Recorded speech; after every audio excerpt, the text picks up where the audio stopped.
বন্ধুরা, একটা প্রশ্ন দিয়ে শুরু করি। আপনি কি কখনো এমনভাবে কোনো লক্ষ্যকে চেস করেছেন যেখানে সাকসেসের পিছনে দৌড়াতে দৌড়াতে নিজেকেই হারিয়ে ফেলছেন? হয়তো ক্যারিয়ার, হয়তো বিজনেস, হয়তো রিলেশনশিপ, হয়তো বা স্পিরিচুয়ালিটি।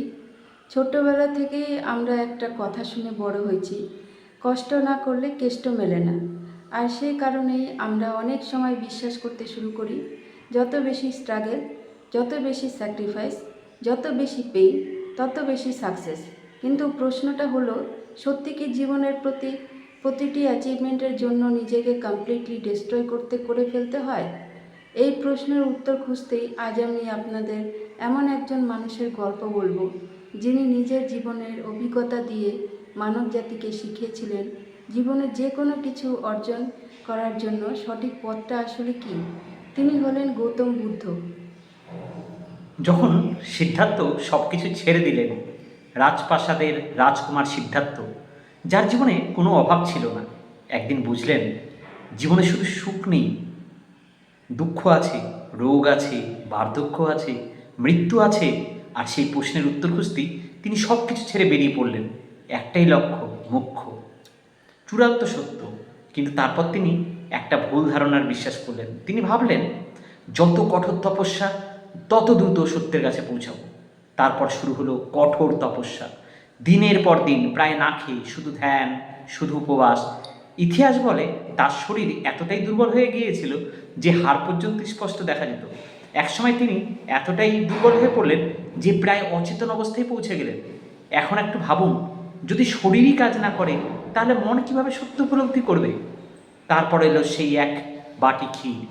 ঠিক সেই সময় সুজাতা নামে এক গ্রাম্য মহিলা বোধিবৃক্ষের কাছে পুজো দিতে এসেছিলেন। তার হাতে ছিল এক বাটি ক্ষীর। তিনি দুর্বল সিদ্ধার্থকে দেখে তাকে সেই ক্ষীর খেতে দেন। এবং বন্ধুরা, সেদিন শুধু একজন ক্ষুধার্ত মানুষ খাবার পাননি, সেদিন জন্ম নিয়েছিল এক অসাধারণ উপলব্ধি। সিদ্ধার্থ বুঝলেন, অতিরিক্ত ভোগ ভুল, আবার অতিরিক্ত সেলফ টর্চারও ভুল। দুটোর মাঝখানে যে ব্যালেন্স পাথ আছে, সেই পথই সত্যিকারের পথ। এটাই পরে পরিচিত হয় মধ্যম মার্গ নামে, দ্য মিডল পাথ। আর এইখানেই গল্পটা আমাদের জীবনের সঙ্গে কানেক্ট করে। কারণ আজও আমরা একটা ভুল করি। কেউ কেরিয়ারের পিছনে এত দৌড়াই যে হেলথ হারিয়ে ফেলি, পিস হারিয়ে ফেলি, ফ্যামিলি হারিয়ে ফেলি। আবার কেউ কমফোর্ট জোনে এতটাই সেফ খেলি যে নিজের পোটেন্সিয়ালটাকেই নষ্ট করে ফেলি। একদল মানুষ নিজেকে শেষ করে দেয় অ্যাম্বিশনে, আর আরেক দল মানুষ স্বপ্নই দেখে না, ফেলিওরের ভয়ে। গৌতম বুদ্ধ যেন আজও আমাদের বলেছেন, চরম কোনো পথই সঠিক নয়। জীবনের আসল উইজডম হলো ব্যালেন্স। একটা সিম্পল এক্সাম্পল দিই। ধরুন আপনি জিম জয়েন করলেন। এখন যদি ভাবেন দিনে 15 ঘন্টা এক্সারসাইজ করলেই দ্রুত ফিট হয়ে যাবেন, তাহলে শরীর ভেঙে পড়বে। আবার যদি কিছুই না করেন, তাহলে শরীর দুর্বল হবে। ঠিক তেমনি জীবনের প্রতিটি ক্ষেত্রেই ব্যালেন্স দরকার। কাজে ব্যালেন্স, বিশ্রামে ব্যালেন্স, স্বপ্নে ব্যালেন্স, এমনকি স্পিরিচুয়ালিটিও ব্যালেন্স। শেষের শিক্ষা বন্ধুরা, সেদিন সুজাতার দেওয়া সেই এক বাটি ক্ষীর শুধু গৌতম বুদ্ধের শরীরকে বাঁচায়নি, মানব সভ্যতাকে একটা টাইমলেস লেসন দিয়েছিল। নিজেকে ধ্বংস করে সাফল্য পাওয়া জ্ঞান নয়, আবার শুধু আরামে ডুবে থাকাও জীবন নয়। আসল শক্তি হলো নিজেকে ব্যালেন্স রাখা। আর হয়তো আজকের এই ফাস্ট মুভিং পৃথিবীতে আমাদের সবচেয়ে বেশি দরকার এই মিডিল পথটাই। কিন্তু যাই হোক, আমরা এই মিডিল পথটা জানি, এটা ঠিক। কিন্তু ব্যালেন্স লাইফ আমাদের মেনটেন করতে হবে। কিন্তু জীবনের চলার পথে এটা এতটা সহজ নয় যতটা আমরা বলি।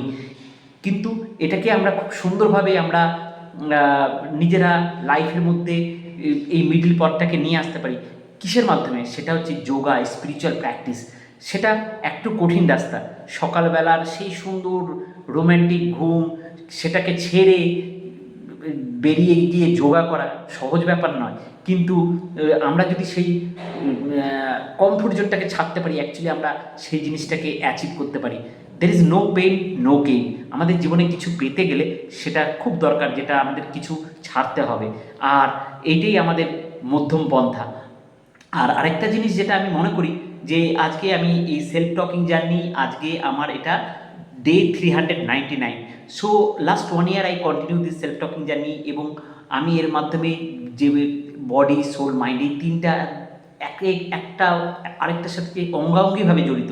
এবং আমরা এটাকে কী করে ইনভেন্ট করব, আমাদের নিজেদেরকে ভালোবেসে নিজেদেরকে কেয়ার করে, সেটা আমি প্রতিদিন বলি। সেটা শুধু আমি নিজেকে বলি না, আমি সবাইকে এটা বোঝাতে চাই যে তারা সেটা জানে, কিন্তু যে কোনো কারণেই তারা সেটাকে ইগনোর করে। তারা যদি সেই জায়গা থেকে একটু বেরিয়ে যদি এটাকে প্রতিদিনের লাইফে নিয়ে আসতে পারে, অনেক কিছু অসাধারণ সম্ভব। আমি কিছুটা জিনিস অ্যাপ্লাই করেছি, তাতেই জীবনে যা পেয়েছি সেটা সত্যিকারে অসাধারণ।